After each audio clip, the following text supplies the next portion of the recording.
પાણીપુરી લઈને બેટા મારી હાટુક લાવી તો કોઈની હાટુક લાવી મને આપો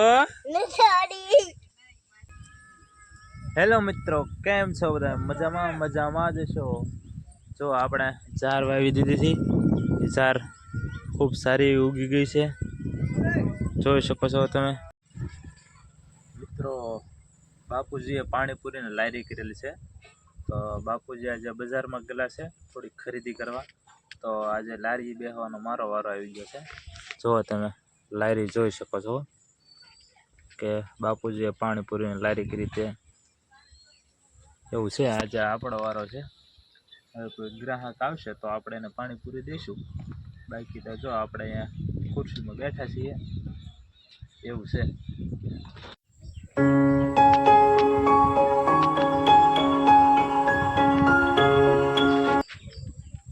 મિત્રો આપણે દૂધ લઈને પાછા આવી ગયા છીએ તો આજે હવે આપણે 14 એટલે આજથી આપણે નિષ્કલંક મહાદેવનો મેળો શરૂ થઈ ગયો છે તો નિષ્કલંક મહાદેવને યાદ કરવી નહીં એવું બને નહીં નિષ્કલંક મહાદેવને યાદ કરી લઈએ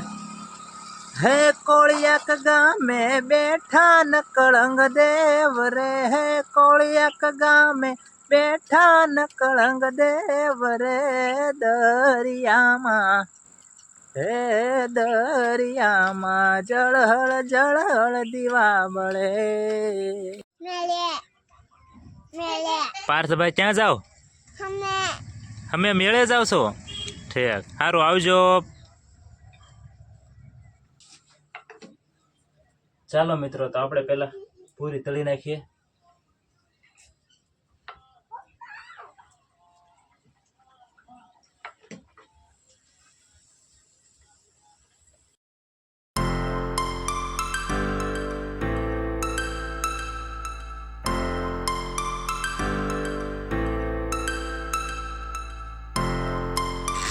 જો મિત્રો 5 વાગી ગયા છે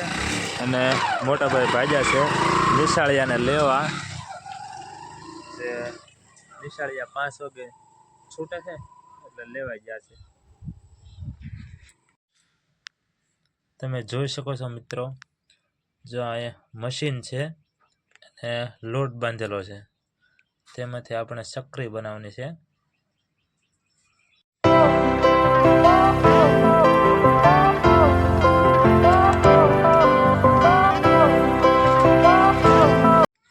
જો મિત્રો અત્યારે આ બધી સક્રી તૈયાર થઈ ગઈ છે હવે આપણે એને તળવાની બાકી છે થોડી ફૂકાય ને એટલે આપણે પાછી એને તળી લઈએ મોટા ભાઈ જો આ ઢેબરા તળવા મીણ્યા છે તો તળાઈ ગયેલા દેખાડું તમને જો આ ઢેબરા તળાઈ ગયેલા છે અને આ લોટ બાંધેલો છે અને અહીંયા પૂરી બનાવેલી છે અમારો ભાણુભાઈ જો અહીંયા મેળો કરવા આવ્યા છે તો હવે એને હેઠું આપણે પેલા થોડુંક દૂધ લઈ આવીએ લાવો બવણી એટલે ભાણુભા હેઠું આપણે દૂધ લઈ આવીએ બરોબર જો મિત્રો અત્યારે અમારા બા અને અમારા બાપુભાઈ ગુંડલા કરે છે તમને દેખાડું જો આ પૂરીના જે લોટ બાંધેલો છે ને એમાંથી ગુંડલા બનાવે છે પછી મારો વારો પાછો એ પૂરી બનાવવાનો વારો આવશે જોવો તમે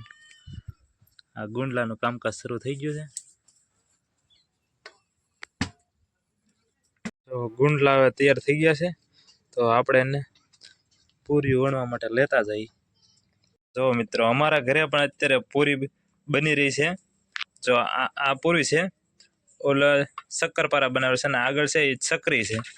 આ 3 વસ્તુ છે એ અમારા ઘરે બની છે અને જે આપણે એક સેવડો બનાવવાનો બાકી છે જો મિત્રો આપણે અત્યારે તેલ ગરમ થવા મૂકી દીધું છે અને હવે આપણે થોડીક પૂરી શક્કરપારા અને સક્રીને એવું થોડુંક આપણે એક થાળીની અંદર લઈ લઈશું અને પછી આપણે તળવાનું શરૂ કરી દઈએ જો મિત્રો આપણે શીંગ ફોલીને દાણા કાઢી લીધા છે તો આપણે દાણાને પણ તળી લઈશું જે આપણે આ સેવડાની અંદર એડ કરી દઈશું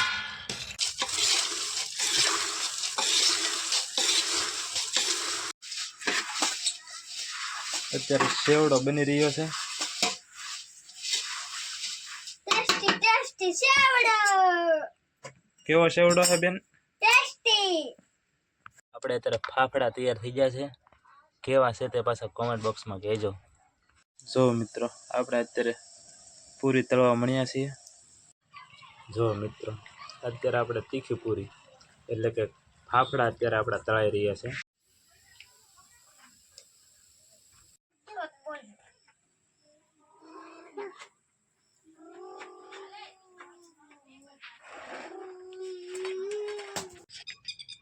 ચલો મિત્રો, તો આજનો વ્લોગ કંઈક આવો હતો. તમને ગમે તો વિડીયોને લાઇક, શેર અને સબસ્ક્રાઈબ કરતા જજો મિત્રો. તો ચાલો ફરી મળીશું આવતા વ્લોગમાં. ત્યાં સુધી બધાને બાય બાય, સીતારામ.